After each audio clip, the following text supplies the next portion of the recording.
Hello friends, तो पिछले video में मैंने बात की थी कि एसीएल इंजरी कैसे होती है, उसके सिम्टम्स क्या होते हैं और उसको कैसे डायग्नोस किया जाता है। अब हम बात करते हैं एसीएल सर्जरी की।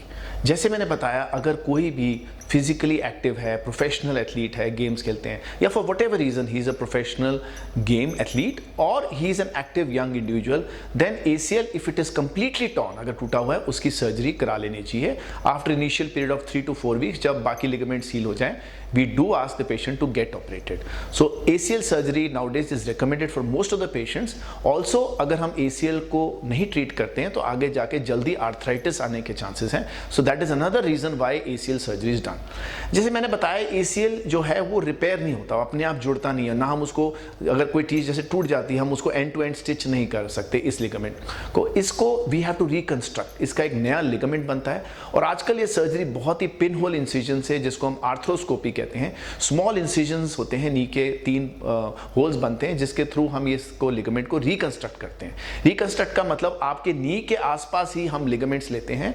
जैसे कि एक हैमस्ट्रिंग्स होता है, हैमस्ट्रिंग का पोर्शन है, उसको ले लेते हैं। कई बार एंकल के पास के मसल्स हैं या नी के फ्रंट के मसल्स लिगामेंट्स हैं, उनको हम लेके उसको हार्वेस्ट करके उसको हम 3 या 4 बार में फोल्ड करके उसका फिर हम एक नया लिगामेंट बनाते हैं और उसको हम फिक्स कर देते हैं थाई बोन के साथ और लेग बोन के साथ। So it is called ACL reconstruction using your own ligaments of the same knee, sometimes the other knee, और कई बार हम सिंथेटिक ग्राफ्ट्स भी उसको सप्लीमेंट करने के लिए यूज करते हैं।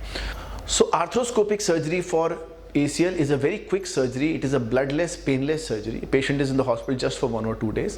पर सर्जरी के बाद जो पोस्ट ऑफ रिहेबिलिटेशन या फिजियोथेरेपी है वो बहुत ही इंपॉर्टेंट है, और उसके बारे में मैं कुछ पॉइंट्स आपको बताना चाहूँगा। सर्जरी के अगले दिन ही हम पेशेंट को खड़ा कर देते हैं, वो वेट डाल सकते हैं, but he has to use a brace for the first 3 to 4 weeks. उसकी जो फ्लेक्शन है, जो नी बेंडिंग है, उसको हम थोड़ा लिमिट करते हैं और एक्सटेंशन जो नी सीधा पूरा करवाते हैं, वेट बेयरिंग को थोड़ा प्रोटेक्ट करते हैं एक नी ब्रेस के साथ। धीरे धीरे हम उसकी नी बेंडिंग को इंक्रीज करना शुरू कर देते हैं एंड 4 to 6 वीक्स में हम उनकी नी बेंडिंग कंप्लीटली कर देते हैं। He has to use a brace for somewhere between 1 to 3 months, usually 4 to 5 weeks 6 weeks तक हम ब्रेस रखते हैं। उसके बाद हम एक हिंज्ड नी ब्रेस दे देते हैं। बट प्लीज़ रिमेंबर, इनके अंदर lot of exercises has to be done, जिसमें हम क्वाड्रिसेप्स और हैमस्ट्रिंग दोनों को स्ट्रॉन्ग करते हैं। जो स्पोर्टिंग एक्टिविटी है, देयर आर फ्यू एक्टिविटीज। अक्सर मेरे से पूछा जाता है कि सर हम एसीएल सर्जरी के बाद कब अपनी गेम्स खेल सकते हैं, कब हम अपना स्कूटर चला सकते हैं, कब कार चला सकते हैं। सो उसके बारे में मैं आपको थोड़ा बताना चाहूँगा। आपने 3 months तक 2 व्हीलर नहीं ड्राइव करना, क्रॉस लेग नहीं बैठना, स्क्वाट्स नहीं करनी, एंड 4 to 6 months तक आप अपनी नॉर्मल एक्टिविटीज़ कर सकते हैं, but no jumping, no running और 2 व्हीलर ड्राइव करना अवॉइड करना है। आप stair climbing within 2 to 3 months शुरू कर सकते हैं, बट वेरी स्लो।